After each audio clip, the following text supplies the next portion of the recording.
स्वागत है दोस्तों आपका हमारे YouTube चैनल पर, जहां हम लाते हैं चाणक्य जैसे महान आचार्यों की अनमोल नीतियां, जो न केवल हमें जीवन जीने की कला सिखाती हैं, बल्कि हमें सफल, विवेकशील और दूरदर्शी भी बनाती हैं।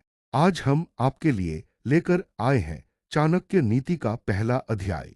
ये अध्याय छोटा जरूर है, लेकिन इसमें जीवन के गूढ़ रहस्यों की गहरी समझ छिपी है। तो चलिए शुरू करते हैं चाणक्य नीति अध्याय 1 की संपूर्ण व्याख्या। पहला श्लोक।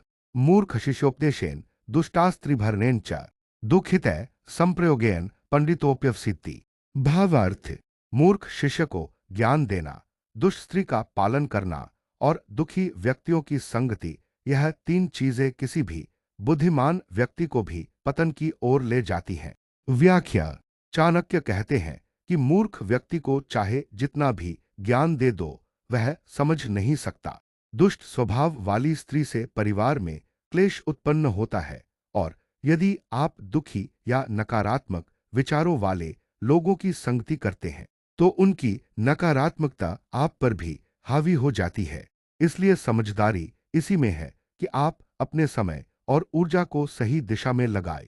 दूसरा श्लोक।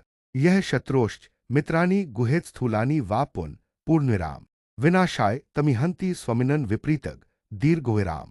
भावार्थ।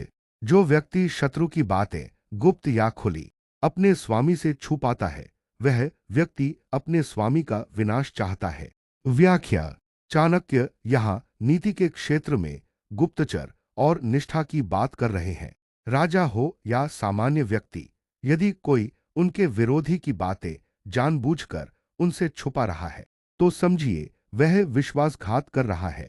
ऐसे लोगों से सावधान रहना चाहिए। तीसरा श्लोक। कोर्थः संततिभिर्नृणा संतत्यापि च की फलम अल्पशेषो ही धर्मात्मा शूरो दुष्यत्यरिंदम। भावार्थ। किसी व्यक्ति को संतानें तो हो सकती हैं, परंतु यदि वह संतान धर्मनिष्ठ और शूरवीर नहीं हो, तो वह संतान किस काम की। व्याख्या।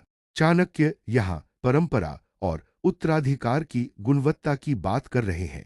यदि अगली पीढ़ी नीतिहीन, कायर या आलसी हो, तो वह कुल का नाम भी डुबो देती है। अतः संतान में गुणों का होना अति आवश्यक है। चौथा श्लोक। सर्पोपि विशदधोपि न गच्छति विनाशनम दुर्जनो यह प्रियन ब्रूतेतन जनाः प्रार्थयन्ति किम। भावार्थ। सांप के डसने पर भी आदमी बच सकता है, लेकिन अगर कोई दुष्ट व्यक्ति मीठी बातें करने लगे, तो वह अधिक घातक होता है। व्याख्या। चाणक्य यहाँ स्पष्ट चेतावनी दे रहे हैं, दुष्ट व्यक्ति की मीठी बातों में न फंसिए। उसकी असली मंशा छिपी हुई होती है। वह आपके करीब आकर आपको भीतर से नुकसान पहुंचा सकता है। पांचवा श्लोक। अप्रियन च हितन वाक्यन प्रियन चाहितम हित्वा यह प्रिहिनानि वत्येव सपंडिता। भावार्थ। जो व्यक्ति प्रिय और अप्रिय बातों को छोड़कर केवल हितकारी बातें कहता है, वही सच्चा पंडित होता है। व्याख्या। आज के समय में हम ऐसे लोगों को पसंद करते हैं जो हमारी हाँ में हाँ मिलाते हैं, लेकिन चाणक्य कहते हैं सच्चा ज्ञानी वही है जो केवल अच्छी लगने वाली बात नहीं, बल्कि सही और हितकारी बात कहे, भले ही वह बात थोड़ी कड़वी हो। छठा श्लोक। मित्रन यत्र विशुद्धन स्यात्पुत्रदारास तथा प्रिया वित्तन यत्र च संचिंत्यन स्वदेशे तत्र वर्तनम। भावार्थ। जहाँ सच्चा मित्र हो, जहाँ पत्नी और पुत्र प्रिय हो, और जहाँ धन की रक्षा संभव हो, वहीं रहना चाहिए। व्याख्या। जीवन के तीन महत्वपूर्ण स्तंभ हैं मित्रता, परिवार और संपत्ति। यदि यह तीनों आपके आसपास सुरक्षित और सुलभ हैं, तो वहीं बसना आपके लिए सबसे हितकारी है। चाणक्य की यह नीति आज के युग में भी पूरी तरह लागू होती है। सातवां श्लोक। एकोपि श्रेष्ठता याति संगेन महता सताम आबद्ध है पुष्पमालेव कास्मीश चंदनरस्त्रु में। भावार्थ।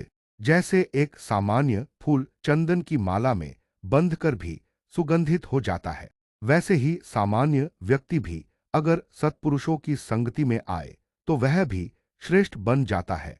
व्याख्या। यह नीति संगति के महत्व को दर्शाती है। आप किसके साथ उठते बैठते हैं, वही आपके भविष्य को आकार देता है। अगर आप अच्छे लोगों की संगति करेंगे तो आपकी आदतें और सोच भी वैसी बनेंगी। चाणक्य नीति का पहला अध्याय भले ही छोटा हो, लेकिन इसके हर श्लोक में गहन जीवन दर्शन छुपा है।